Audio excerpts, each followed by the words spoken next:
The Bert Show. Time to get buzzed on the hot goss from Hollywood with Abby. It's the Bert Show's entertainment buzz. Have you ever had to go really out of your way for someone, like a boss or a significant other, or maybe it's your kid? Like maybe your child likes this one really specific brand of yogurt. Your kid's like, Mom, I've got school tomorrow and I want peach yogurt. So you go to that one Publix that you know that always has that peach yogurt. And when you show up, it's not there. Oh, no. So you have to scope high and low within a 50-mile radius for all the peach yogurts at any Publix. And finally, you find the peach yogurt and you bring it home and you bring it to your kid. And you said, here's that peach yogurt you wanted so much.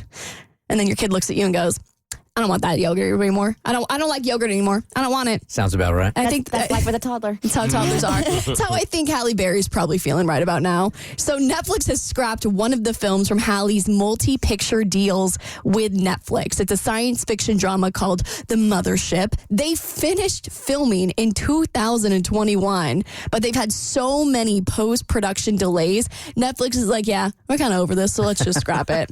This actually isn't the only movie that this has happened to. Warner Bros. Did it first. They pulled Coyote versus Acme, Batgirl, and Scoob, A Holiday Haunt. So apparently this is a way to secure tax write-offs, but it's not the end for Halle. She's got, again, like I said, a multi-picture deal with Netflix. They already released one in 2020, and her next one is called The Union. So I wonder if in the contract, I'm certain you get some kind of compensation for your work, but if it doesn't get released, do you think it's a different salary?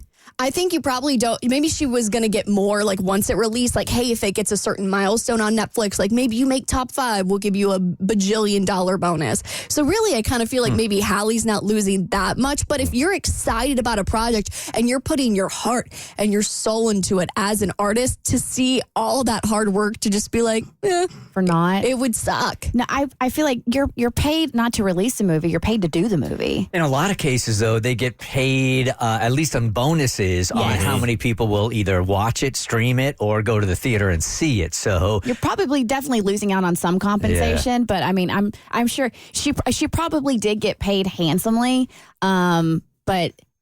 That's such a bummer that you put all that hard work into something and nobody's going to see it. Unless you're or getting maybe paid. it's for the good thing. I was about to say, I saw Halle Berry last couple movies. Might be a good thing. she caught a break. Huh? Yeah, she did. Maybe she's relieved. She's like, people don't actually have to see it. But for me as an artist, like I would not, it would make me reluctant, if I'm being honest, to put my all into the other movies, because who's to say that whatever movie I do next, you're not just going to scrap. Like if you did it to one, you could do it to all of them. You'd have to say to yourself over and over again, I can't control all that, so I'm giving my all here, and whatever happens, happens. But that would take a level of maturity I don't have. Not me either. All right, if you're being honest with yourself, are you actually friends with your exes? So Kelly Clarkson and Common got in a debate on her talk show, and Common says he's got no problem being friends with his ex-girlfriends. Can you be friends with an ex? Yes, I could definitely be friends with an ex. I mean, Like, how long was the relationship? I've been friends with a lot of exes that I've had, and they've been long relationships because most of them end pretty good. I mean, we go through stuff at the beginning of the breakup, but then once we come to our grounds, it's like we good people, we cool people. Shocking that women want to stay in touch with Common after they break out. Really, really shocking.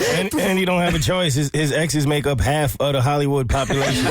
There's nobody else to be friends with. He can't avoid them. No. Let's chew on this for a second, can they, Abby? Can you be friends with an ex? Should you be friends with an ex? It's funny. I remember I was dating a guy a couple of years back, and we were sitting at a bar. And this is maybe like our second time going out together. And this guy had gotten around the block because literally every 10 minutes a girl would walk in. Jacksonville's a pretty small town. And he would be like, oh, yeah, I used to go out with that girl. I used to hook up with that girl. And they would like come over, give him a high five, and then walk back. And I'm like, how can you do, like, to me, I'm like, once we're done, we're done. Because mainly because I've always had like bad endings. So maybe if it ends better, but I don't know. It's just always so awkward for me. Yeah, I'm one of those people that once the door's closed, bye-bye. I think you can be, depending on how passionate the relationship was and how the ending was. I was friends with an ex for a while, but as I've gotten older, I just didn't see the point. So I could do it, but I choose not to. I changed my opinion on it. Definitely, once the door's closed, it should stay closed. Because then when you start dating somebody else, then there's insecurities that are going around, and you've been where she should only be. And it's just, to me, it opens up the door for drama. Yeah, and also, like, I think the older you get to, the more discerning you are about your friends and who you're able to hang out with. Yeah. And you feel like you have less time. So having an ex as a friend, no, I will appreciate what we had, but we're going to leave it in the past. All right, a beloved late night host is making a comeback to his popular Comedy Central show. I'll tell you who returns to TV soon on your next eBuzz on The Bert Show. The Bert Show.